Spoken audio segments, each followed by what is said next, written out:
Hace 2400 años, el filósofo griego Platón presentó al mundo el continente perdido de la Atlántida. Describió un lugar utópico desaparecido en tan solo un día y una noche, que se hallaba enterrado en algún lugar bajo el mar. Sus palabras se convirtieron en algo más que un relato para los exploradores fascinados por la idea de hallar un continente perdido. Hoy, la carrera por dar con la Atlántida sigue tan vigente como siempre. Actualmente hay 5 expediciones en marcha en 5 zonas completamente distintas del mundo. Cada grupo cree que será el que conseguirá encontrar la Atlántida. Al parecer, cuando Platón escribió su relato, sin darse cuenta, legó una serie de pistas. Pistas como que era una isla situada frente al estrecho denominado las Columnas de Hércules. La isla era mayor que Libia y Asia juntas. Desde allí se tenía acceso a la masa continental cercana que bordeaba el verdadero océano. Cada grupo cree que ha descifrado correctamente tales pistas. El que esos 5 grupos de personas hayan llegado a tan diferentes interpretaciones de los mismos datos es, como en todos los misterios, la parte intrigante de esta historia. La mayoría de los investigadores convencionales concluyeron hace tiempo que la Atlántida no era más que un mito. Nadie que haya estudiado prolongadamente a Platón cree que su relato sea algo más que una ficción salida de su fértil imaginación. Pero los que buscan la Atlántida creen que sí existió. Y si abandonaran la búsqueda, no solo dejarían de buscar un importante vínculo con nuestro pasado, sino el descubrimiento de los secretos de una civilización avanzada.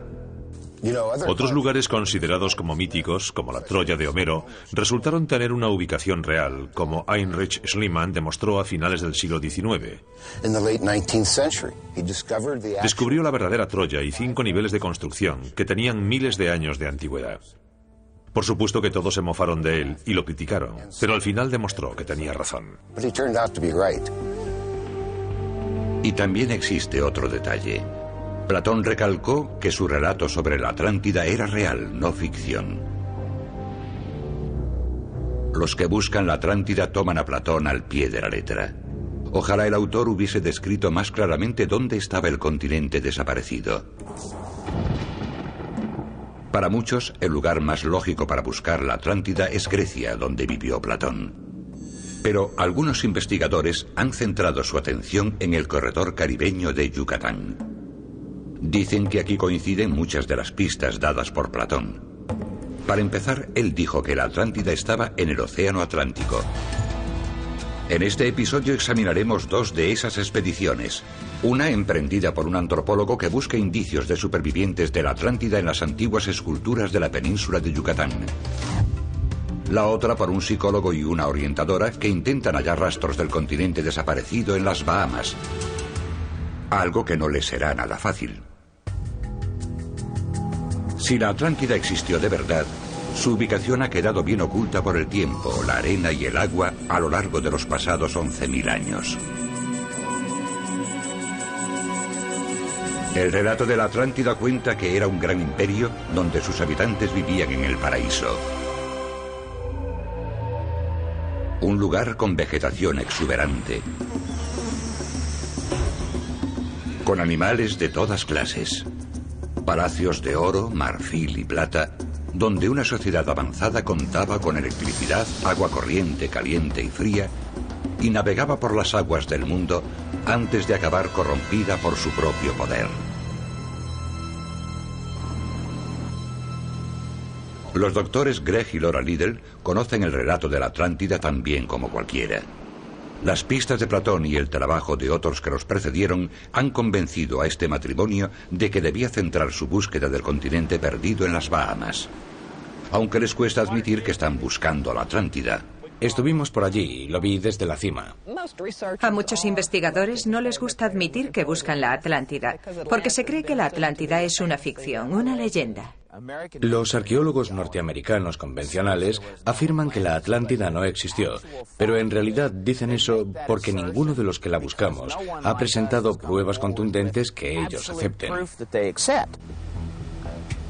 El matrimonio Little se ha propuesto hallar pruebas suficientes que convenzan a los arqueólogos convencionales y que así al menos admitan una posible existencia. De las 5 expediciones en marcha, la de las Bahamas cuenta con mayores posibilidades de hallar algo, simplemente porque el lugar ha sido explorado por muchas más personas durante casi 40 años. El mayor indicio hallado hasta ahora es una formación rocosa de 480 metros en la costa de la isla de Bimini, llamada Camino de Bimini. Es una estructura que parece construida piedra a piedra según un plano. Los que creen que las Islas Bahamas en un tiempo fueron parte de la Atlántida piensan que el Camino de Bimini pudo haber sido un rompeolas que cerraba un puerto de la capital, Poseidópolis, donde los atlantes atracaban sus barcos entre viaje y viaje por el mundo. El camino lo descubrió un piloto en 1968. Un geólogo tomó muestras del interior de las rocas en los años 70 y dictaminó, para decepción de los buscadores de la Atlántida, que eran rocas de playas naturales. Han dicho que son formaciones muy comunes y abundantes. Hemos buscado por todas partes y no hemos encontrado rocas de playa naturales que presenten hileras de bloques cuadrados y rectangulares bien colocados. En 36 años de búsqueda en las Bahamas, los exploradores también han hallado columnas alargadas de mármol, bloques de roca y muros muy parecidos a los de emplazamientos antiguos como el de Stonehenge, y grandes formaciones de 150 a 300 metros de diámetro en forma de figuras geométricas y letras que no tienen explicación salvo que alguien las pusiera ahí. En una de sus expediciones, los Little decidieron investigar esas formaciones y descubrieron que no eran más que pasto de tortuga. Una formación interesante. De algas y esponjas. Principalmente algas. Parte del objeto de una investigación científica es obtener un resultado. No importa que sea positivo o negativo, siempre tiene su importancia. Así que tanto si esas formaciones resultan ser obra del hombre como si no, habremos averiguado la verdad sobre ellas. Y eso es lo que nos interesa. No queremos demostrar que existió o no la Atlántida, solo queremos saber qué son esas formaciones. No demostraremos que existió la Atlántida con un fragmento de cerámica, ni tampoco con una punta de flecha. Buscamos estructuras, muros de piedra reales, edificios de piedra, y nadie cuestionará su existencia al ver las pruebas. Eso es lo que buscamos. En el año 2003, los Little hallaron algo, a 160 kilómetros del Camino de Bimini, en la costa de la mayor de las Islas Bahamas, Andros. Iremos a Morgan's Bluff, rodeando el extremo noroeste de Andros hasta Nicholstown. En Nicholstown hay una pequeña bahía, que es el punto que más nos interesa. En esa pequeña bahía, una cámara submarina los llevó hasta una estructura que nunca habían visto hasta entonces. Manténlo a menos de 2 nudos, si es posible. Greg tenía una cámara submarina que les ayudó en su búsqueda. Es una pequeña cámara conectada a un videoscopio que transmite imágenes de lo que capta, muy parecido al rover de la NASA que transmite imágenes de Marte. Ven a ver esto. Gracias a estas sencillas imágenes, Greg pudo ver qué había debajo del barco. No era un fondo oceánico corriente, sino que la imagen mostraba una capa de roca. Una estructura que tras un examen más detenido era parecida al Camino de Bimini, pero mucho mayor. La llamaron Plataforma de Andros. 2508 norte y 78 oeste. ¿Quieres seguir adelante? Sí, gira y sigue un poco más. Está turbio. Creen que la plataforma permaneció oculta en la arena durante siglos, hasta que el huracán Andrew pasó por aquí en 1992. La estudiamos en la primavera del año 2003 y hemos vuelto unas 5 veces desde entonces para cartografiar el lugar. Cuando hallaron la plataforma en 2003, documentaron su hallazgo. Esta es su filmación. En un principio tuvimos dudas, pero al ver las hileras de rocas unidas tuvimos claro que no era una formación natural, porque las separaciones aparecen a intervalos muy regulares. Las rocas sí parecen estar dispuestas en línea recta, y en esta grabación se ve que hay separaciones entre ellas. La longitud total aproximada es de unos 364 metros. En algunas zonas presenta una continuidad uniforme. Mide unos 45 metros de ancho, con 3 partes o 3 hileras de 15 metros cada una. Gran parte de la extensión está cubierta de arena, y cada vez que venimos hay diferentes zonas cubiertas de arena. No somos geólogos, pero las zonas de la plataforma que hemos examinado tienen aspecto de fabricadas por el hombre, porque los intervalos entre los bloques son muy regulares. Las rocas y las separaciones eran fáciles de ver entonces. Los Lidl esperan que después de casi 2 años la plataforma siga aún intacta. A ver qué podemos captar desde la superficie. Pero hay cierto nerviosismo por lo que puedan hallar en este viaje. Hay mucha más arena que las otras veces. El huracán Jin azotó esta región en 2004. No tienen ni idea de si habrá descubierto más la plataforma o la habrá vuelto a cubrir de arena. Espera un momento, quiero observar mejor esto. ¿Saben dónde está la estructura? Hay muchísima arena. Pero es un océano grande. Vuelven a usar la cámara submarina para intentar localizar la parte principal de la estructura. Más o menos aquí es donde estaba, sí. Una vez localizada, bucean en la zona para inspeccionarla. Así que mientras Laura filma desde la superficie, Greg se sumerge para observar desde más cerca. El huracán Andrew la descubrió en 1992. Ahora, en 2004, ha vuelto a cubrirla el huracán Jin. Es una decepción. Está totalmente cubierta. Pero volverán en otro momento. Tarde o temprano, por aquí aparecerá alguna prueba contundente e irrefutable. Si los atlantes antaño atracaban sus barcos en esta bahía, tendrían fácil acceso a las aguas del mundo entero. Sus viajes los llevarían a tierras que ocuparían un lugar importante en su futuro. Tierras todavía perdidas en el tiempo, con sus antiguos secretos e inquietantes misterios.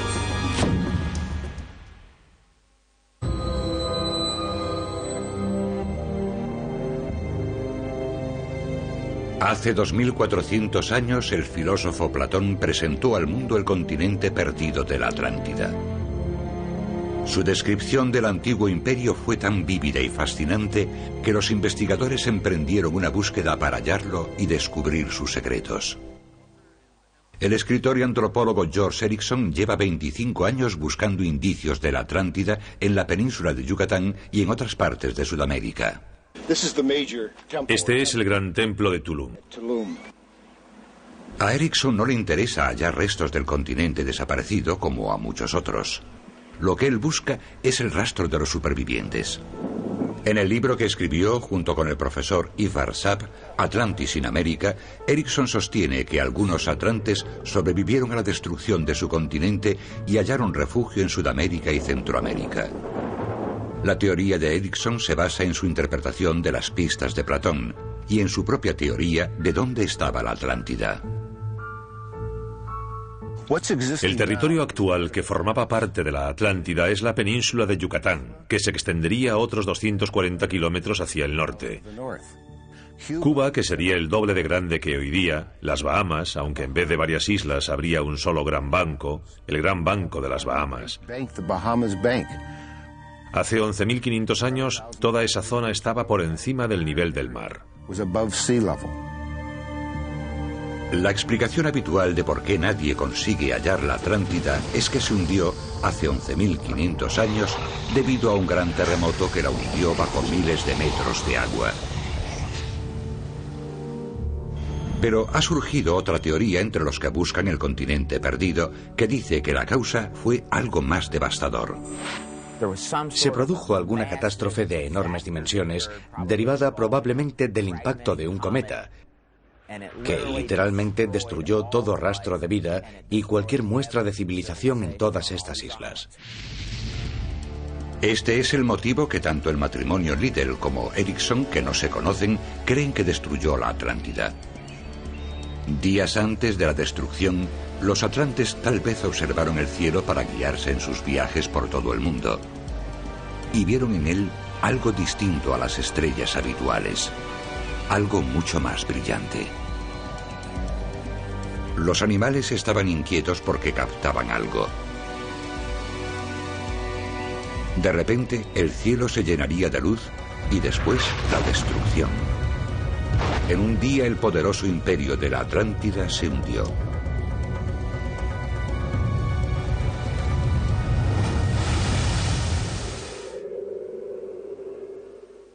Aunque a los astrónomos por lo general no les gusta tomar parte en el tema de la Atlántida, el doctor Mark Hammergren del planetario Adler de Chicago accedió a hablarnos sobre la posibilidad de que un cometa destruyese la Atlántida. Al examinar el historial geológico, que es bastante completo en lo que se refiere a hace 11.000 años, un mero instante en geología, no aparece ni rastro de un gran impacto, algo que pudiese haber destruido un país pequeño. Hammergren dice que si de verdad la Atlántida hubiese resultado destruida por un asteroide, no habría quedado ningún atlante vivo para contarle a sus nietos lo ocurrido. Eso constituye una gran pega en la teoría de la Atlántida. Si el impacto fue lo bastante potente para aniquilar por completo la isla, para borrarla por completo de la faz de la Tierra y sumergirla en el mar, ¿cómo se explica que tras semejante impacto quedasen supervivientes cerca de ese lugar? George Erickson tiene una teoría distinta. Cree que unos cuantos atlantes lograron sobrevivir y dejaron prueba de ello. Según él, la prueba figura en los escritos de Platón. Y aquí, en las misteriosas ruinas de la península de Yucatán, a donde, según él, algunos de los atlantes supervivientes emigraron tras la destrucción de su patria. Erickson cree que estas ruinas no fueron construidas en un principio por los mayas, sino por los atlantes. Este, según él dice, es el aspecto que tenían las pirámides de la Atlántida. Alega 4 factores para apoyar su teoría. En primer lugar, el estilo arquitectónico atlante frente al maya. Hay pruebas de que esa pirámide se reconstruyó en 5 ocasiones. Nadie va a derribar esta estructura para desvelar las primitivas, pero quizás cada una de ellas era más perfecta que la otra o menos perfecta. Es corriente hallar en el mundo maya que las estructuras más antiguas son más perfectas y son más cercanas a la época de la Atlántida. Segundo factor, las imágenes de elefantes en los edificios. Platón dijo que en la Atlántida había elefantes. Esos animales no existían en Centroamérica durante el período maya hace 1000 o 3000 años.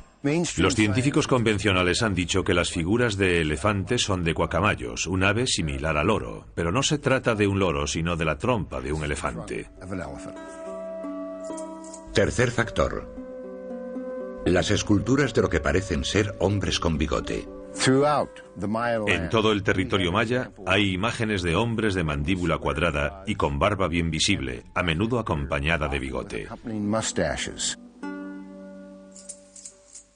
Los pobladores mayas no tenían vello facial. Cuarto factor.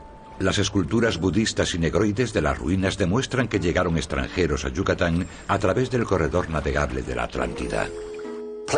Platón dijo varias veces que la Atlántida era una isla continental que comunicaba los océanos de los demás continentes del mundo. Y eso es exactamente lo que hace el centro de las dos Américas. Pero Gary Feynman, conservador del Departamento de Antropología del Museo Field de Historia Natural de Chicago, cree que lo que Erickson considera pruebas de que hubo atlantes supervivientes tiene una explicación. Los mayas cambiaron de estilo arquitectónico a través de los siglos. Y lo que parecen esculturas de hombres con bigote son figuras mayas sobrenaturales. No hay pruebas concluyentes de la presencia de tales extranjeros en Yucatán. Y las que parecen trompas de elefante son también figuras sobrenaturales, esta vez con nariz larga.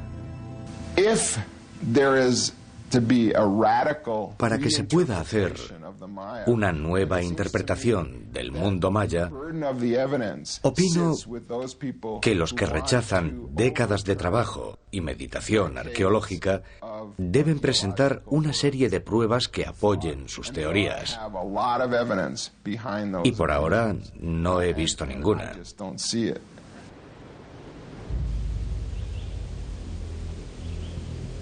Los científicos calculan que solo se ha hallado el 10% de las ruinas de Yucatán. Los templos, aún cubiertos por siglos de vegetación, quizás contengan nuevos indicios que zanjen la polémica sobre quién construyó estas edificaciones. Por ahora, el misterio de la Atlántida sigue vigente.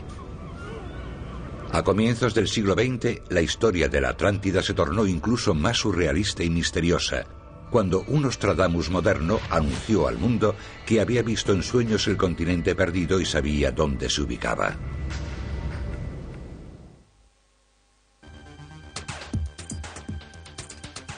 Como si las pistas de Platón para localizar la Atlántida no fuesen suficiente misterio, durante la primera mitad del siglo XX la historia dio un nuevo giro. Un visionario de nuestros días llamado Edgar Cayce anunció al mundo que había visto en sueños el continente perdido y sabía exactamente dónde se hallaba. Dijo que sus avanzados pobladores habían dominado la cirugía con rayo láser. Tenían naves que navegaban por el aire y bajo el agua. Habían creado gases que les permitían levantar piedras pesadas para construir templos. Y tenían un potente cristal que concentraba la energía del sol y proporcionaba luz, calor y electricidad a los atlantes. Sus vívidas descripciones del continente perdido eran fascinantes. A principios de los años 20, unas personas fueron a visitarlo para hacerle unas preguntas. Le dijeron que ya que podía hacer diagnósticos exactos a distancia, si tenía acceso a algún conocimiento universal avanzado, tal vez podría aportarles más datos sobre filosofía, la creación del mundo, o darles más información sobre él. En los años 30 y 40 muchas personas consideraban a Cayce un Nostradamus de la era moderna. Cayce hizo cientos de predicciones acertadas sobre la Primera y Segunda Guerra Mundial, la quiebra de la Bolsa de Nueva York y la independencia de la India. Sus profecías sobre la Atlántida son las más populares. Igual que Platón, Cayce dio a los futuros exploradores una serie de pistas sobre la ubicación de la Atlántida. Profetizó que a finales de los 60 se hallarían partes de la Atlántida. El camino de Bimini se descubrió en 1968. Cayce murió en 1945, pero su proyecto siguió adelante gracias a su organización, la Fundación A.R. Edgar Cayce. Durante 36 años la Fundación ha patrocinado exploraciones para buscar pruebas del continente perdido. Hoy los Liddell son los principales investigadores de este proyecto de búsqueda. Una de nuestras tareas es mantenernos al corriente de las investigaciones arqueológicas actuales. También realizamos viajes como este para examinar estos lugares que se han investigado en el pasado y ver si ofrecen posibilidades de estudio en el futuro. Trabajan sobre todo en la isla de Andros, la mayor de las Islas Bahamas, donde hallaron una gran estructura submarina que llamaron Plataforma de Andros en 2003. Hay otros factores que apoyan nuestra teoría sobre la Plataforma de Andros. Uno es que hay 3 hileras donde las rocas de playa, los bloques gigantes, descansan sobre otras rocas de playa. La roca de playa natural no se comporta así, y además tienen más altura a medida que aumenta la profundidad. La roca de playa tampoco se comporta así. El matrimonio Liddell cree que la plataforma, igual que el camino de Bimini, antaño pudo ser un rompeolas donde los atlantes atracaban sus barcos entre viaje y viaje. He hablado con varios geólogos sobre esa zona, algunos de ellos geólogos muy conocidos. Ninguno que haya trabajado antes en estas áreas. Quise una opinión independiente, y están dispuestos a venir a examinar la zona, pero el gran problema es el patrocinio. Mientras esperan, continúan investigando otros posibles indicios de la Atlántida. En su última visita decidieron investigar una información sobre una cueva submarina descubierta hace 32 años. Lo que dicen que había dentro de ella es lo más interesante de la investigación. El explorador que la encontró en 1973, Hersawinski, dijo que tomó esta foto de unos jeroglíficos hallados en una pared de la cueva. ¿Serían auténticos? Tenía sus dudas. Pero si lo eran, podría ser la prueba que el matrimonio Liddell está buscando. Pero de camino al lugar que Sawinski describió a los Liddell, el motor del barco emite su último estertor. Hay que tomar medidas extremas. Incluso el equipo de filmación debe echar una mano para llevar el barco a la deriva cerca de la orilla y la tripulación a tierra.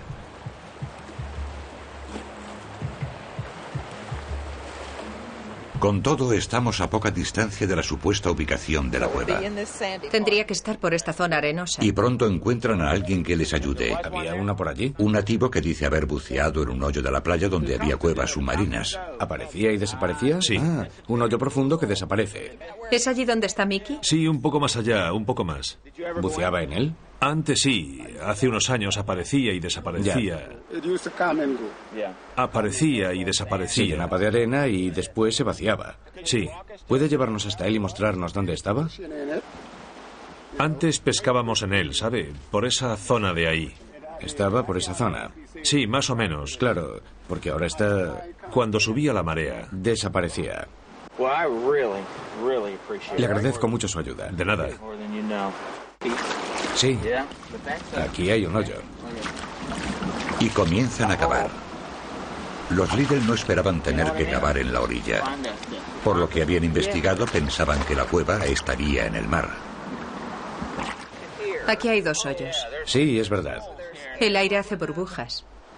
Pero lo que les ha contado el nativo los estimula. Puede haber un hoyo profundo bajo la arena. Toda esta isla está plagada de cuevas. La isla entera es un laberinto. Hay un hoyo, Mick. ¿Hay un hoyo? Sí. No es raro encontrar cuevas por aquí. ¿Hemos traído una cuerda? No. Pero sí que sería raro encontrar grabados en una cueva. Desde luego, sería extraordinario que si esos petroglifos son los únicos de Andros, se encontraran aquí.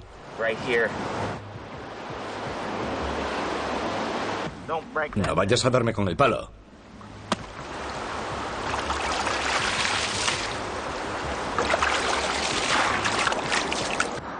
Vaya olor. ¿Qué olor tan raro hay?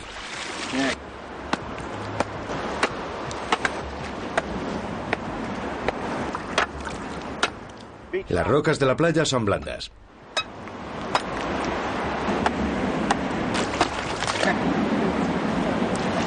Tras cavar una hora, resulta evidente que con tales herramientas improvisadas no conseguirán despejar el hoyo. Si esta es la cueva donde se hallaron los jeroglíficos, no van a encontrarla en esta expedición. Sí, no se puede hacer más.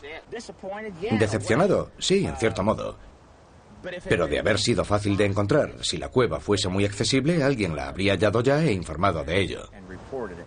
Claro que estamos decepcionados. No obstante, lo que hemos aprendido en estos viajes es que lo que parece mala suerte a veces se transforma en buena. Solo hay que tener paciencia. Y quién sabe, en nuestro próximo viaje tal vez lo consigamos.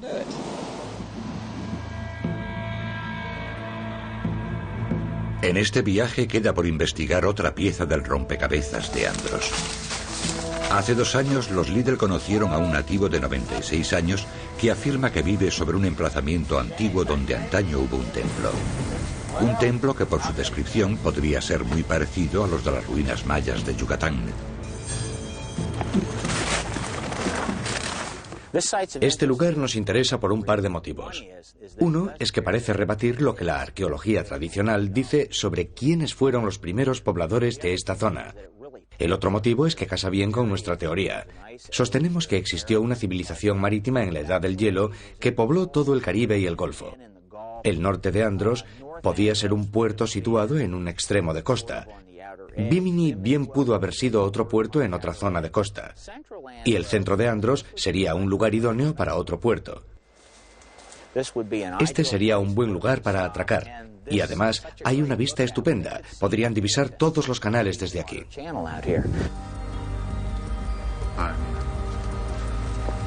Las historias de antiguos navegantes procedentes de un lugar en medio del océano han circulado de generación en generación de nativos desde las Bahamas a Estados Unidos y Yucatán. Hay incluso quien cree que hoy sigue habiendo descendientes de los atlantes en el mundo.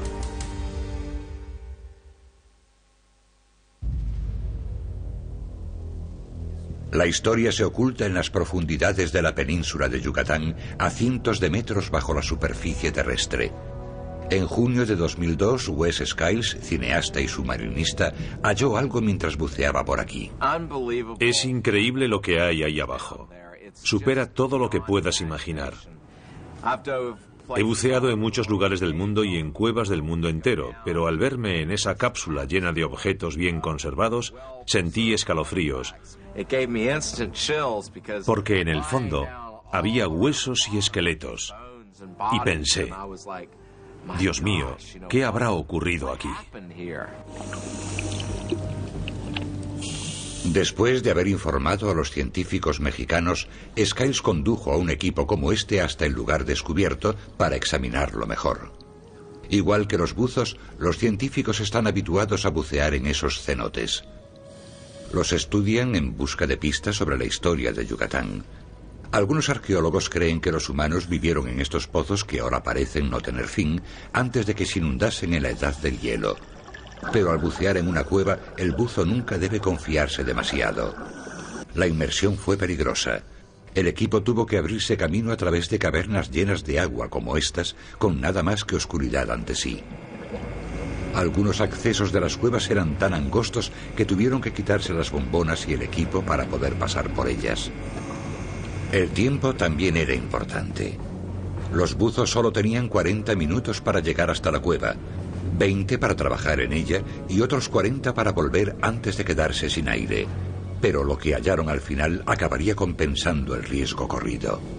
En las profundidades del cenote hallaron un esqueleto humano bien conservado, como este. El primer esqueleto totalmente completo que se haya encontrado en un cenote. Fue un descubrimiento importante, pero todavía iban a producirse más. En expediciones posteriores se hallarían más esqueletos en otros cenotes. 2 años después, las pruebas de datado por radiocarbono desvelarían su antigüedad. Algunos de los esqueletos tenían entre 8.000 y 13.000 años de antigüedad, en torno a la misma que el hombre de Kennewick, hallado en el estado de Washington. Estaban entre los esqueletos más antiguos encontrados en toda América. Tenían 5.000 años de más para ser mayas. Los científicos los llamaron Preclovis. El escritor y antropólogo George Erikson llama a este período de la Atlántida. Cree que estos esqueletos podrían ser de supervivientes de la Atlántida. Ese cráneo es dolicocéfalo. Tiene el rostro alargado. No es un cráneo redondo de rostro plano como sería lo lógico en un paleoindio. Puede ser europeo, pero es más probable que sea un miembro de los pobladores que estuvieron aquí hace 10.000 años tras la destrucción de la Atlántida. Para Erikson todo encaja. Un esqueleto de 10.000 años de antigüedad con rasgos que no guardan parecido alguno con los de los primeros nativos centroamericanos. Distintos estilos arquitectónicos entre las ruinas mayas más antiguas y las más recientes. Antiguas esculturas de hombres con barba y bigote y los mayas no tenían vello facial. Esculturas de razas no presentes en América hace 2.000 años.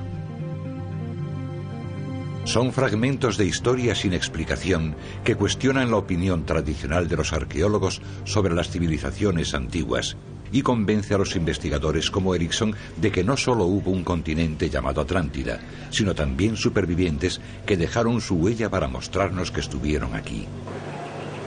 Hay un indicio final que, según cree George Erikson, es tal vez el más contundente. Las leyendas transmitidas de una generación a otra en Centroamérica y Sudamérica. Las leyendas mayas describen una llegada por mar para la fundación de una civilización. Las leyendas incas de Contiki y Viracocha hablan de una llegada por mar para fundar una civilización. Y las leyendas egipcias cuentan que Tot llegó surcando los océanos desde el oeste para crear las artes y los conocimientos de la civilización. Es el mismo tipo de historia que Roberto Rodríguez, antropólogo de la Universidad de Veracruz, plasmó en su libro Atlanticú.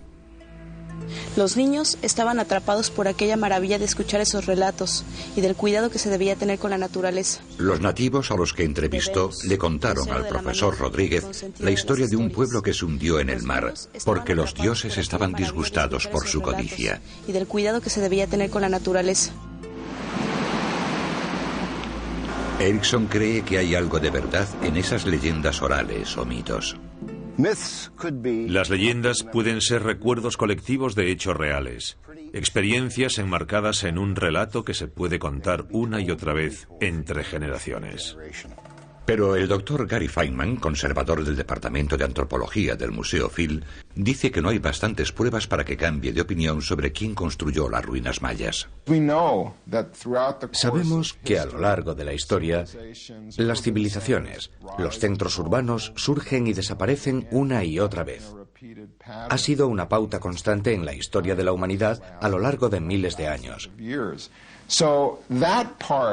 Así que no cuestiono esa parte del mito de la Atlántida. Pero cuando se dice que su destrucción condujo a la creación de antiguas civilizaciones en todo el planeta, me parecen meras especulaciones sin fundamento. El debate entre los científicos convencionales y los que buscan la Atlántida no acabará pronto. George Erickson no está dispuesto a cambiar de opinión.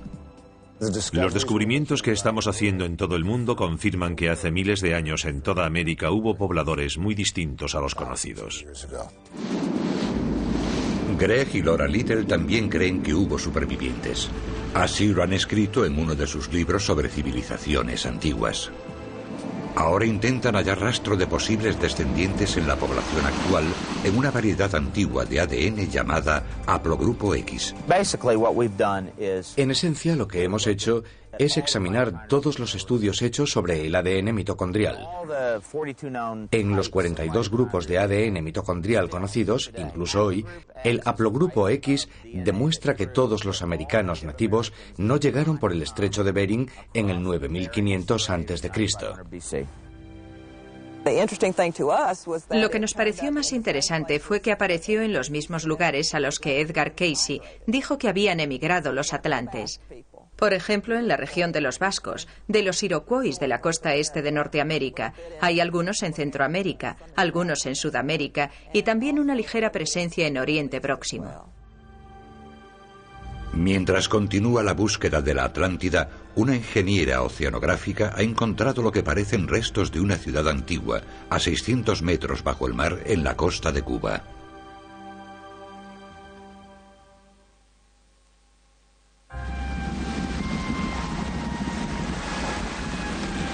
La búsqueda de la Atlántida lleva vigente más de un siglo.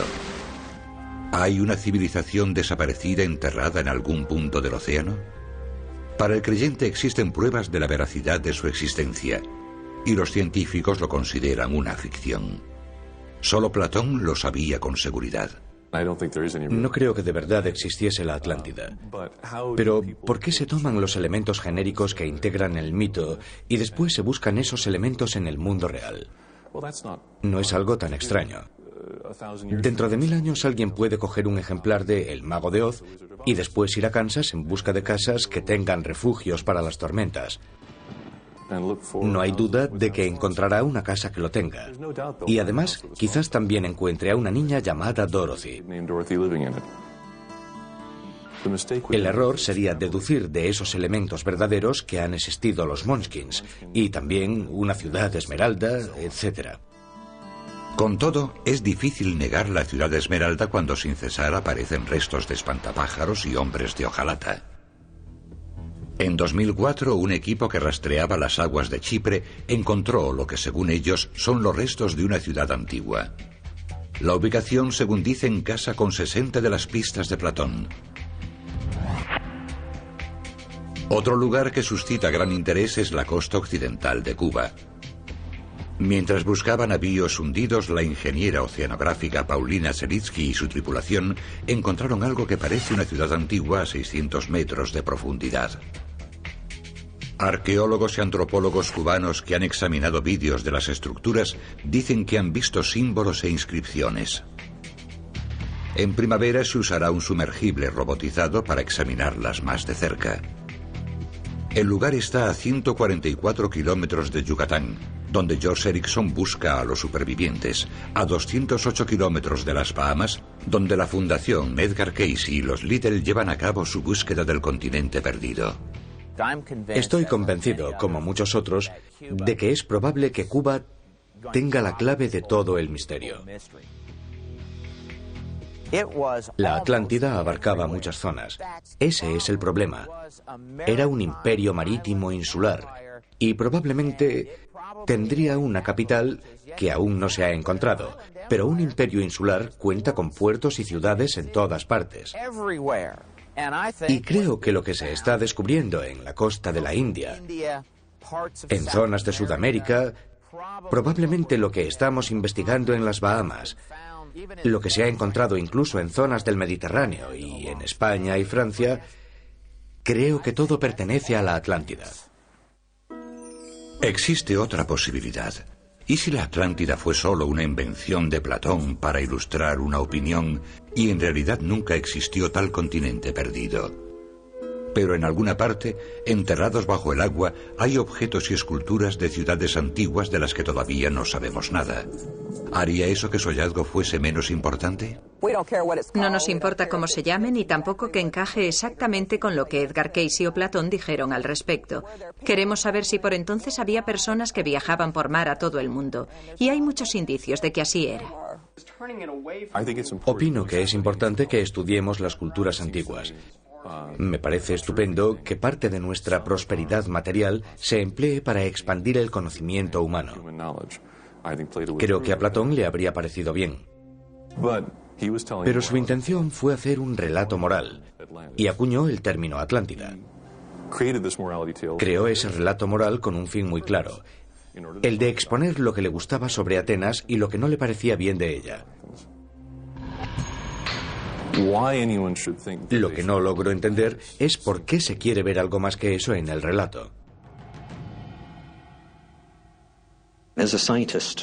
Como científico me gusta mantenerme abierto a cualquier posibilidad.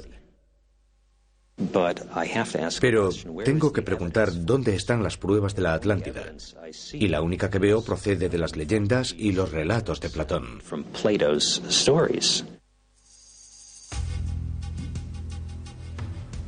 Una cosa sí es cierta. La búsqueda de la Atlántida continuará adelante. Si la leyenda de la Atlántida es cierta, y si las leyendas de los mayas son ciertas, que se produce una destrucción periódica por la arrogancia del hombre, debemos fijarnos en cómo nos estamos comportando hoy día. Comprender que estamos contaminando, creando una catástrofe ecológica en el planeta, igual que hicieron los atlantes, y de los que Platón dijo que su arrogancia fue la causa de su destrucción. No importa que la Atlántida haya existido o no. Lo que importa es lo que ocurrió entonces. Eso es lo único que importa, porque esa es la verdad. Y eso es lo que buscamos, la verdad.